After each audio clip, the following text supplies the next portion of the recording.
Thanks for joining us today. I'm Cody Holyoke. We need to have a talk about a serious issue causing problems as of late.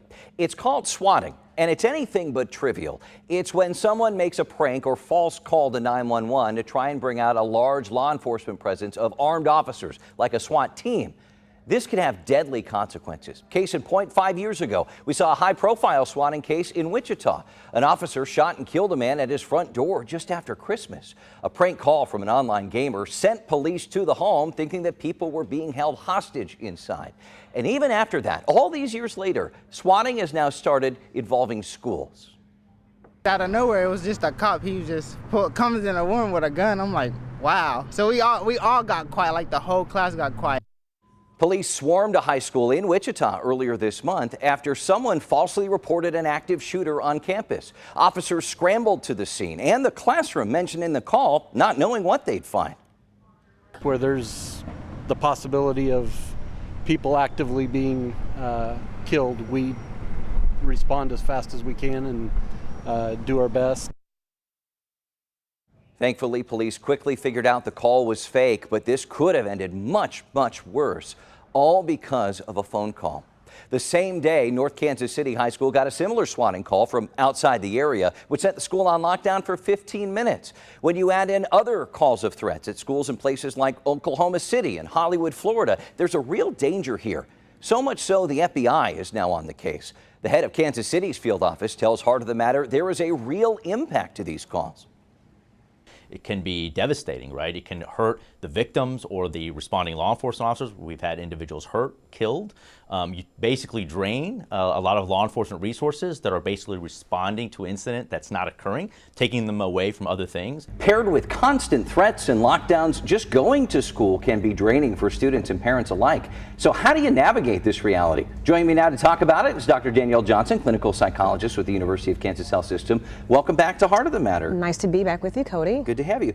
This is not an easy subject by any means. So how do you broach this with parents and with your patients? Yeah, I talk to parents about making sure their kids know if there ever is a lockdown what to do. Most schools do trainings and they practice this, so kids, even I have a kindergartner, she's had her first kind of what to do if there's a bad thing happening at school. And so the schools do a great job with training kids.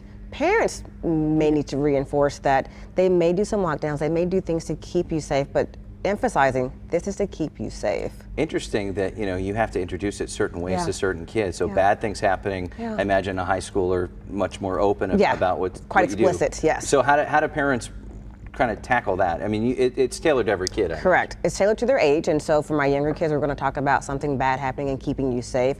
Middle schoolers, you may use the language of there could be someone with a weapon in the building, and we have to keep you safe. High schoolers, again, someone could have a gun and shooting at you. What do you do to keep yourself safe?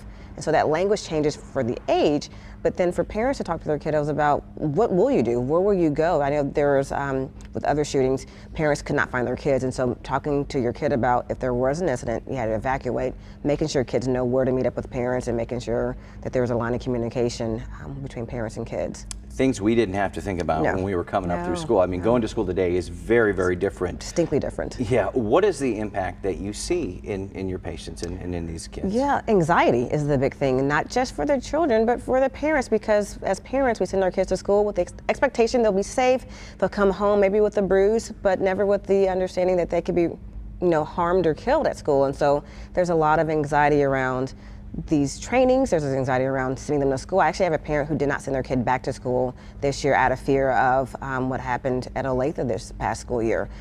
She was very concerned about what if, and so they were going to do homeschool for this first semester just to get her settled and to get her child settled back into the kind of the rule of school. You mentioned anxiety. Are there any specific or telltale signs that maybe a parent can see? Because kids are going to say, I'm fine, Mom, nothing's wrong. Yeah. How do we see those and then address them? There are definitely some behaviors that we look for. So we look for kids asking questions that are the same question, like, are you sure we're okay? Are we sure we're doing this? Kind of those unsure things. If their sleep is off, they're having a hard time going to sleep, if they're having some dreams that are difficult at night, if they're not eating or is interested, or maybe eating more than normal. So we look for those behavioral pieces that lets us know they are concerned. Even if they say they're not, they're a little worrisome. They may need more hugs, more cuddles, more kisses, or wanting to spend more time with you. And so we as parents love that, but let's check in. If that's different, Let's ask what's going on. How are they doing? Just changes in behavior. Yeah, right? Okay. yeah. You know, it's possible bad things could happen, right? That's Correct. just this 2022 Correct. in America. Correct. Likely that they won't. Correct. So how do you walk that line and reassure your kids while trying to be frank and honest too? And let them be kids. Right. And so having the conversation of bad things do happen in this world, but your mom, your dad, whomever's in your household as an adult is here to keep you safe. Your teachers are at school to keep you safe. That we're going to talk about the word balance, that we're going to balance this out. If you have concerns or fears, let me know. But I want you to go out and be a kid and to tell your kid, go be a kid, and we'll take care of some of the adult parenting things and worries, but you go be a kid, and if you have concerns, let's talk about them, and I'm gonna support you and keep you safe as best as I can. I say that as best as we can. We're gonna give you the best opportunities for things, but go be a kid. Right, you bring up a good point, because it's very easy nowadays to focus on the negative, Yeah. but you have to try to push that away at least for a little bit, Yeah, right? yeah. We want our kids to go outside and play and ride bikes and, you know, fall and hurt their knee and worry about that versus something bad happening in the world, which could happen.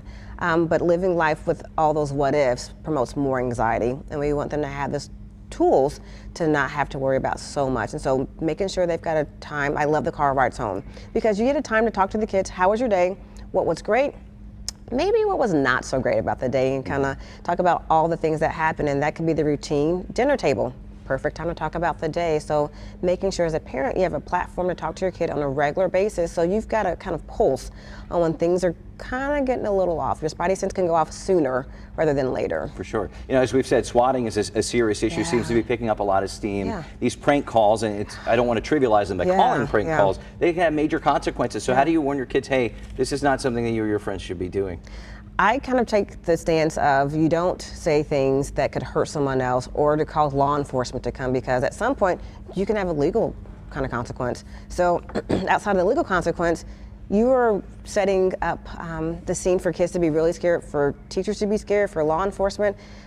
There's a different way to let out frustration or to joke that does not involve law enforcement being called to the school. Just got to be safe. All right. Dr. Jane Neal Johnson, thank you so much for your time.